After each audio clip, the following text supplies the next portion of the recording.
CCNA தமிழ்ல Cisco certified network associate.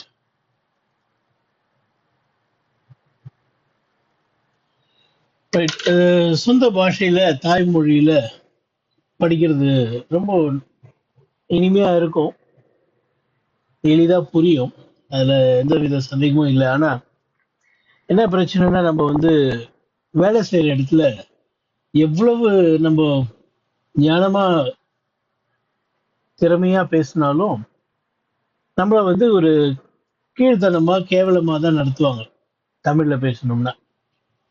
அதுதான் இந்த உலகம். ஆனா சைனா போன்ற நாடுகள் எல்லாம் அப்படி கிடையாது. தாய்மொழியில தான் பேசுவாங்க, தாய்மொழியில தான் பெரிய பெரிய டெக்னாலஜி எல்லாம் அவங்க உருவாக்கி இருக்கிறாங்க. நீங்க உலகத்துல இருக்கிற எல்லா ஐடி நிறுவனத்தினுடைய ப்ராடக்ட்ஸ் எல்லாம் அங்கதான் மேனுஃபேக்சர் ஆகுது. அவங்க ஒன்றும் இங்கிலீஷ்ல ஒன்றும் பேசிக்கிட்டு இல்லை, அவங்களுக்கு இங்கிலீஷே தெரியாது பாதி பேருக்கு. ஆனா பெரிய பெரிய லேப்டாப்ஸ் எல்லாம் உருவாக்கி உலகம் ஃபுல்லா அனுப்பிட்டு இருக்கிறாங்க. அவங்களெல்லாம் என்னைக்குமே நம்ம சாதனையாளர்களா பார்த்தது இல்லை. ஐயோ சைனா ப்ராடக்டா அப்படின்னு ஒதுக்கிதான் இருக்கிறாங்க. ஆனா உண்மையிலே சொன்னா அவங்க ரொம்ப புத்திசாலிகள். புத்திசாலிகளை யாருமே ஏத்துக்கிறது கிடையாது. சரி, நம்ம என்ன பண்ணுவோம், கொஞ்சம் தமிழ்லயும் கொஞ்சம் இங்கிலீஷ்லயும் கலந்த மாதிரி இந்த ட்ரைனிங்க, இந்த பேட்சை நம்ம பார்க்க போறோம். இந்த கம்ப்ளீட் சிசிஎன்ஏவை நம்ம பார்க்க போறோம். நான் இங்கிலீஷ் அங்கங்க சேர்க்கறதுக்கு காரணம் நீங்களும் கொஞ்சம் அந்த இங்கிலீஷ் வார்த்தைகளா தெரிஞ்சுக்கிட்டாதான் மற்றவங்களோட நீங்க சுலபமா உரையாட முடியும். நிறைய பேருக்கு தமிழ்காரனுக்கே இங்கிலீஷ்ல சொன்னாதான் புரியும் சில நெட்வொர்க்கிங் விஷயம்லாம், தமிழ்ல சொன்னா புரியாது. அதனால கொஞ்சம் கலந்த மாதிரி நம்ம பார்க்க போறோம். இந்த வீடியோவும் கூட ரெக்கார்ட் ஆயிட்டு இருக்கு. இந்த வீடியோல பாத்தீங்கன்னா நான் பேசுறது மட்டும் தான் ரெக்கார்ட் ஆகும், நீங்க பேசுறது ரெக்கார்ட் ஆகாது. அதனால நீங்க ஒரு கேள்வி கேட்பீங்கன்னு சொன்னா அந்த கேள்வி நானும் ஒரு முறை சொல்லுவேன். ஏன்னா அப்பதான் இந்த வீடியோ பார்க்குறவங்களுக்கு அது பிரயோஜனமா இருக்கும். ஸோ இது நீங்க மட்டும் படிக்கல, நீங்க படிக்கிறீங்க, சில பேருக்கு ஃப்ரீயா இந்த வீடியோவை நீங்க ஸ்பான்சர் பண்றீங்க. ஸோ அதுக்குண்டான ஆசீர்வாதம் உங்களுக்கு உண்டு. யாரெல்லாம் படிக்க முடியாதவங்க அந்த வீடியோ பார்த்து கத்துக்கிறாங்களோ அவங்களுடைய ஆசீர்வாதம்லாம் உங்களுக்கு கட்டாயம் இருக்கு. நல்லது தானே? ஷேரிங் நல்லது தானே? சரி, உங்க பர்மிஷனோட தான் நான் உங்க கிளாஸ் வீடியோவை யூடியூப்ல போடுறேன். சரி, இப்போ நெட்வொர்க்கிங்னு சொன்னாலே முதல் தெரிஞ்சுக்க வேண்டிய ஒரு பாடம் என்னன்னா, அது உலகம் ஃபுல்லா இருக்கு. உலகத்துல எந்த மூலையில இருந்து நீங்க மற்ற மூலைகள்ல இருக்கிறவங்களோட தொடர்பு கொள்ள விரும்புறீங்கன்னா நெட்வொர்க்கிங் மூலியமா அது உங்களுக்கு சாத்தியம். நீங்க பேசுறது மட்டும் இல்ல, இப்ப நம்ம பாக்குற மாதிரி வீடியோஸ் ஷேர் பண்ணலாம், அவங்களுடைய முகத்தையும் கூட நீங்க பார்க்கணும்னா பார்க்கலாம். அதுக்கு மட்டும்தான் நெட்வொர்க்கிங் சொன்னா இல்ல, அதையும் தாண்டி டாக்குமெண்ட்ஸ் எல்லாம் அனுப்புறோம், அப்புறம் பணம் அனுப்புறது, இதெல்லாம் கூட இப்போ நம்ம நெட்வொர்க்ல தான் பண்றோம். ஸோ நெட்வொர்க்னு எடுத்துக்கிட்டோம்னா நிறைய விஷயங்கள் அதுல இருக்கு. வெறுமனே தகவல் தொடர்புக்கு மட்டும் கிடையாது, பெரிய பெரிய வர்த்தகங்கள், பிசினஸஸ், பேங்க்ஸ், ஸ்கூல்ஸ், காலேஜஸ் எல்லாமே இப்போ ஆன்லைன்ல தான் நடக்குது. இதுக்கு எல்லாத்துக்கும் காரணம் இணைப்பு தான். எல்லாம் இணைஞ்சு இருக்குது. இப்ப பாருங்க, நான் எங்கேயோ ஒரு மூலையில இருக்கிறேன், எங்க இருக்கிறேன்னு உங்களுக்கு தெரியாது. நீங்க எங்கேயோ ஒரு மூலையில இருக்கிறீங்க, நீங்க எங்க இருக்கீங்க எனக்கு தெரியாது. ஆனா இப்பதான் ஒரு சில நிமிஷங்களுக்கு முன்னாலதான் நம்ம கனெக்ட் பண்ண முடிவு பண்ணோம். அதுக்குள்ளேயே நான் பேசுறதெல்லாம் உங்களுக்கு கேக்குது, நீங்க பேசுறதெல்லாம் எனக்கு எனக்கு கேக்குது, ரொம்ப தெளிவாவே கேக்குது. இதுக்கெல்லாம் காரணம் நெட்வொர்க்கிங். ஏற்கனவே உலகம் முழுசும் கனெக்ட் பண்ணியிருக்கிறாங்க. அதுதான் நம்ம இன்டர்நெட் கனெக்ஷன் வாங்குறது அப்படின்னு சொல்றோம். இன்டர்நெட் கனெக்ஷன் வாங்குறோம் அப்படின்னா என்ன அர்த்தம்? ஏற்கனவே இருக்கிற நெட்வொர்க்கோட நம்ம இணைச்சிக்கிறோம். அப்படி இணைச்சிக்கிட்டு இந்த பிளாட்ஃபார்ம்ஸ்லாம் இருக்கு இல்லையா, இந்த கூகுள் சாட்டு, கூகுள் மீட்டு, ஜூமு, வெப்எக்ஸ், இது ஏதோ ஒன்று மூலியமா நம்ம என்ன பண்றோம், தூரம் இருக்கிறவங்களோட பேச முடியுது, பார்க்க முடியுது, எல்லாம் பண்ண முடியுது. சரி, இப்போ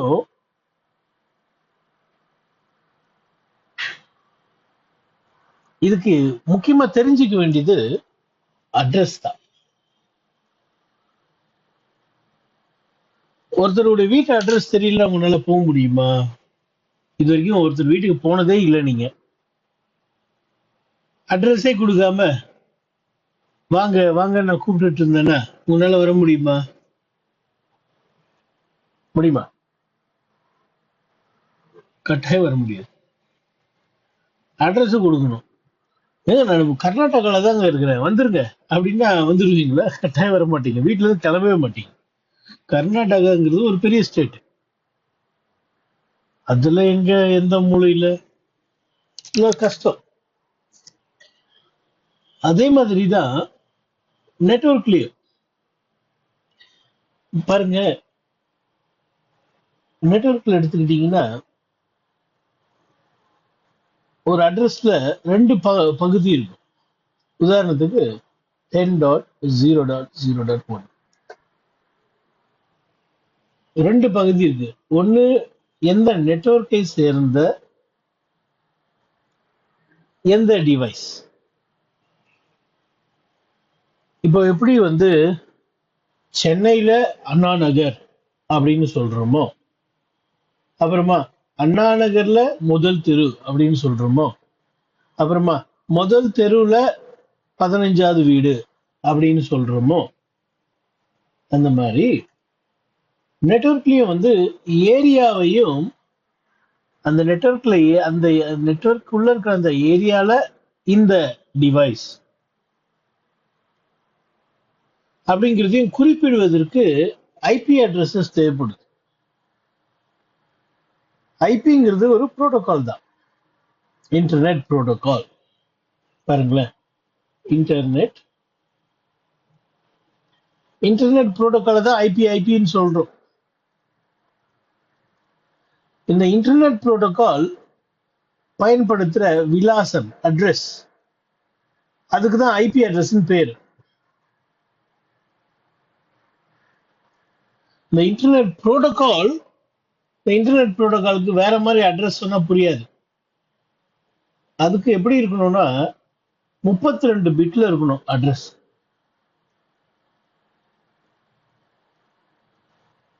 இப்போ அட்ரஸ் சொல்றேன்னு சொல்லிட்டு லெட்டர்ல கவிதை வடிவில் அட்ரஸ் எழுதுனீங்கன்னா போய் சேருமா? கவிதை வடிவில் போகாது. தெளிவா எழுதுறோம், ஆனந்தன் 15வது 1வது வீடு 15வது தெரு, வியாசர்பாடி, சென்னை, பின்கோடுன்னு போடணும். அப்படி போட்டாதான் அது போகும். நீங்க கவிதை வடிவில் ஒரு அரை பக்கத்துக்கு அட்ரஸ் எழுதுனீங்கன்னா போகாது. ஒரு முறை இருக்குது, ஒரு விலாசத்தை எழுதணும்னா அதுக்கு ஒரு முறை இருக்குது.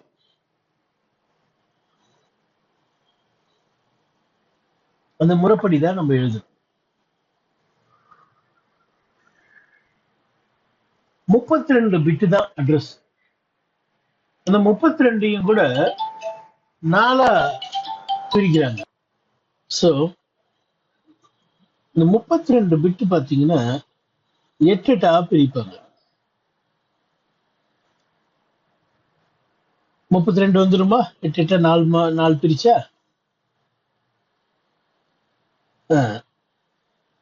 3 புள்ளி இருக்கும் நடுவுல. இந்த 8 பிட்டு அது பைனரி பிட்டு, இப்படி இருக்கும்.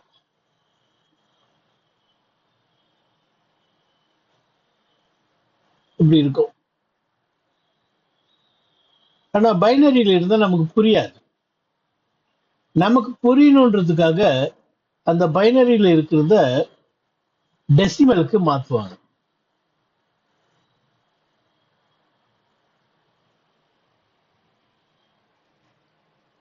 இப்ப இதை நான் டெசிமலுக்கு மாத்தி எழுதுற எப்படி இருக்கும்னு பாருங்க. இதை நான் விலாவரியா அப்புறமா நான் இன்னொரு நாள் எடுப்பேன். இப்போ உங்களுக்கு புரியணுன்றதுக்காக எழுதுறேன். இந்த இடத்துக்கு 64 மதிப்பு, இந்த இடத்துக்கு 16 மதிப்பு. அப்படியா? இல்ல, இந்த இடத்துக்கு 128 மதிப்பு, இந்த இடத்துக்கு 32, 128, 32, 8, 4, 2. இங்க தப்பா இருக்கு. எத்தனை எழுதியிருக்காங்க? 1, 2, 3. ஒரு ஒண்ணு எக்ஸ்ட்ரா போட்டு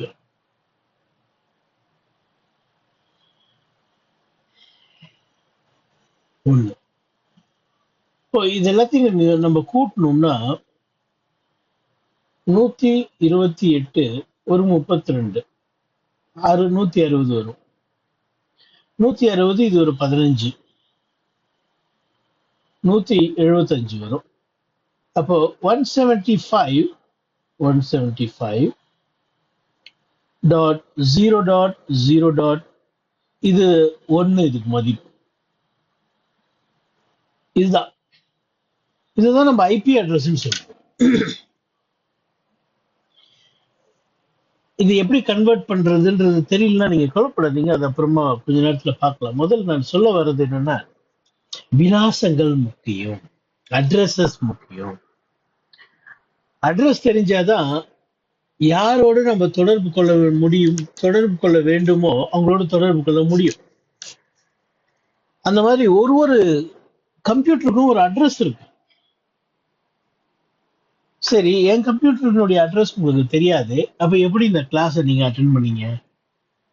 நீங்க இந்த கிளாஸ்ல நீங்க ஜாயின் பண்ணிருக்கிறீங்க முதல் நாள், என் கம்ப்யூட்டருடைய அட்ரஸே உங்களுக்கு தெரியாது, எப்படி நீங்க அட்டென்ட் பண்றீங்க? எப்படின்னா, நான் கொடுத்தேன் இல்லையா ஒரு லிங்க், அந்த லிங்க்குக்கு தெரியும் ஏன் அட்ரஸ் எங்கன்னு. நான் ஒரு ப்ளூ லிங்க் கொடுத்தேன் இல்லையா, அதை கிளிக் பண்ணீங்க இல்லையா, அது ஜிமெயில் லிங்க். அந்த ஜிமெயில் லிங்க் நான் என் கம்ப்யூட்டர்ல என் ஜிமெயில் அட்ரஸ்ல இருந்து ஜென்ரேட் பண்ணேன், உங்களுக்கு அனுப்புனேன், நீங்க அதை கிளிக் பண்ணீங்க. அப்போ உங்க லொகேஷனும் என் லொகேஷனையும் தெரிஞ்சு வச்சுட்டு இருக்கிற ஒரு நபர் யாரு? கூகுள். அப்போ கூகுளுக்கு நம்ம ரெண்டு பேரையும் தெரியுறதுனால நம்ம ரெண்டு பேரும் இப்ப இணைக்கப்பட்டிருக்கிறோம். நமக்கு நம்மளுடைய லொகேஷனை தெரியாது, எனக்கு என் லொகேஷன் தெரியும், உங்களுக்கு உங்க லொகேஷன் தெரியும். ஆனா என் லொகேஷன் உங்களுக்கு தெரியலனாலும் ஜிமெயில் தெரியுது. அதனாலதான் என் லேப்டாப்பை கரெக்டா கனெக்ட் பண்ணி விட்டுருச்சு உங்களோட லேப்டாப்போடு சேர்த்து. நம்ம ரெண்டு பேரும் பேச முடியுது, கேட்க முடியுது. ஆனா ஜிமெயிலுக்கு இந்த அட்ரஸ், நம்ம என் லேப்டாப்ல இந்த அட்ரஸ் இல்லைன்னு வச்சுக்கோங்க, உங்க லேப்டாப்ல நீங்க ஒரு ஐபி அட்ரஸ் வச்சு இல்லைன்னா ஜிமெயிலால ஒர்க் பண்ண முடியாது. என் லேப்டாப்ல ஐபி அட்ரஸ் இல்லைன்னா ஒர்க் பண்ணுமா? ஜிமெயில் ஒர்க் பண்ணாது. ஐபி அட்ரஸ் இருக்கிறதுனாலதான் ஜிமெயிலுக்கு என்ன தெரிஞ்சது. உங்க லேப்டாப்ல ஐபி அட்ரஸ் இருந்ததுனாலதான் ஜிமெயில், உங்க ஜிமெயிலுக்கு கூகுளுக்கு உங்களை தெரிஞ்சுது. அப்போ அட்ரஸ் இல்லாம ஜிமெயிலால கூட நம்ம ரெண்டு பேரையும் இப்படி இணைக்க முடியாது. நம்ம நேரடியாகவோ இல்ல ஒரு அப்ளிகேஷன், ஜிமெயில் மாதிரி ஒரு அப்ளிகேஷன் மூலியமாகவோ தொடர்பு கொள்ள முடியுதுன்னா அதுக்கு காரணம் அட்ரஸ் தான். அட்ரஸ் தெரிஞ்சா ஜிமெயில் இல்லாம நம்ம டைரக்டா டெல்நெட் எஸ்எஸ்ஹெச் கூட பண்ணலாம். ஆனா அதுக்கு நீங்க அலோவ் பண்ணணும், உங்க லேப்டாப் டெல்நெட் அலோவ் பண்ணணும், எஸ்எஸ்ஹெச் அலோவ் பண்ணணும். ரிமோட் டெஸ்க்டாப் தெரியும் இல்லையா உங்களுக்கு? ரிமோட் டெஸ்க்டாப் பண்ணிருக்கீங்களா?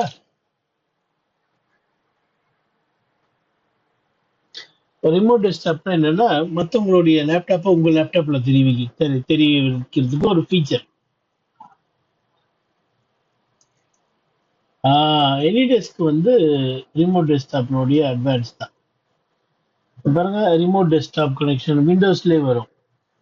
இங்க வந்து உங்க கம்ப்யூட்டருடைய பப்ளிக் ஐபி அட்ரஸ் எனக்கு தெரிஞ்சுன்னா அதை போட்டேன்னு வச்சுக்கோங்களேன், பாஸ்வேர்டு கேட்கும். 200.21.5.63 யாருன்னு எனக்கு தெரியாது, சும்மா போடுறேன். இது கனெக்டிங்னு சொல்லுது.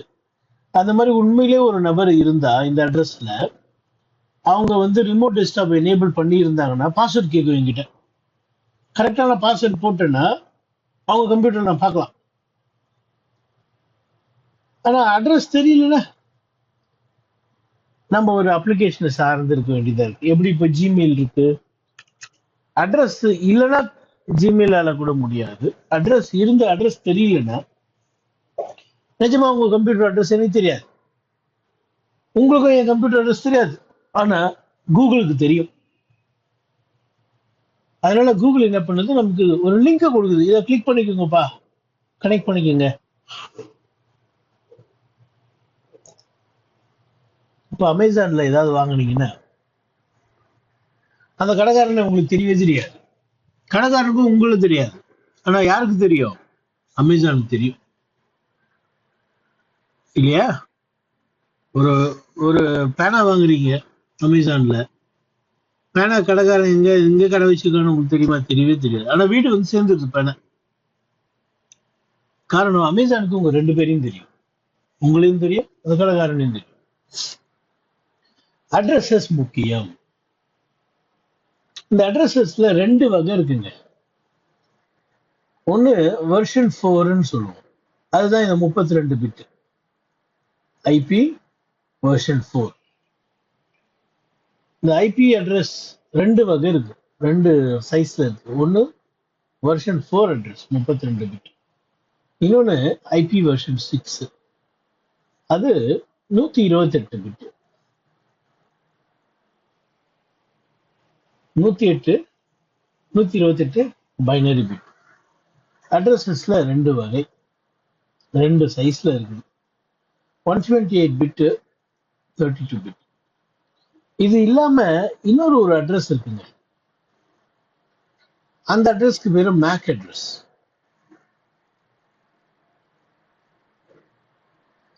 இந்த மேக் அட்ரஸ் பாத்தீங்கன்னா இந்த மேக் அட்ரஸ் பாத்தீங்கன்னா 48 பைனரி பிட்ஸ்.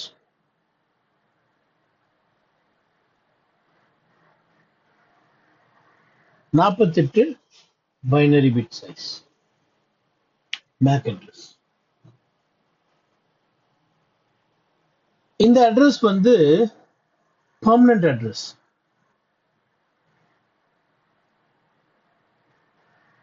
இது உங்க லேப்டாப் வாங்கும் போதே, உங்க கம்ப்யூட்டர் வாங்கும் போதே அதனோட சேர்ந்து வர அட்ரஸ்.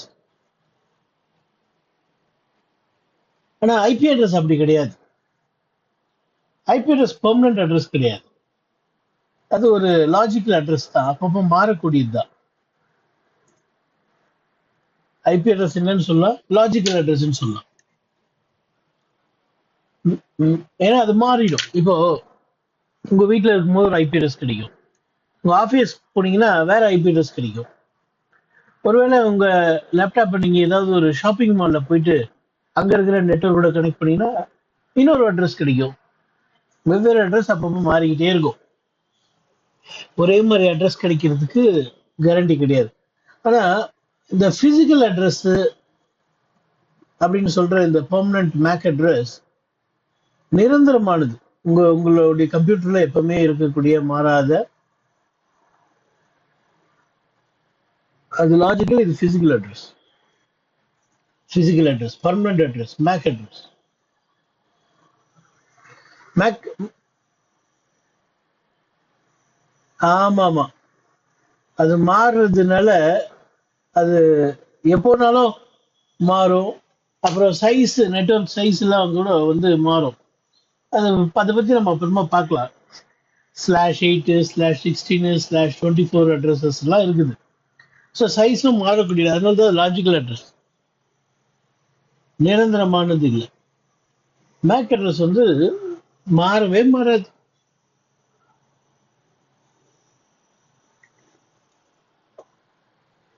இந்த ஃபோன் நம்பர் மாத்தினா கூட போலீஸ்காரங்க இந்த பேட் பாய்ஸை கண்டுபிடிச்சிருவாங்க.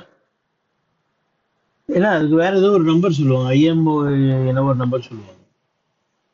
அது மாறவே மாறாது. ஒரு ஃபோன் நம்பர் மாத்தினா கூட அந்த நம்பர் மாறாது. அந்த மாதிரி தான் இந்த மேக் அட்ரஸ் மாறவே மாறாது. ஸோ சைஸ் ஆஃப் IPv6 அட்ரஸ்ல என்ன சொல்லுவீங்க?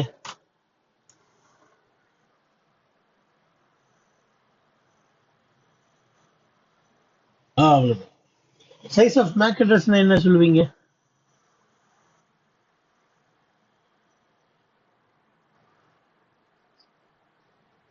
சைஸ் ஆஃப் IPv4 அட்ரஸ் என்ன சொல்லுவீங்க?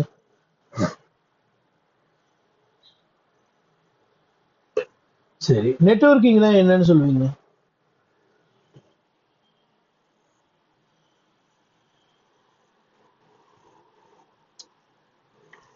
புரியல.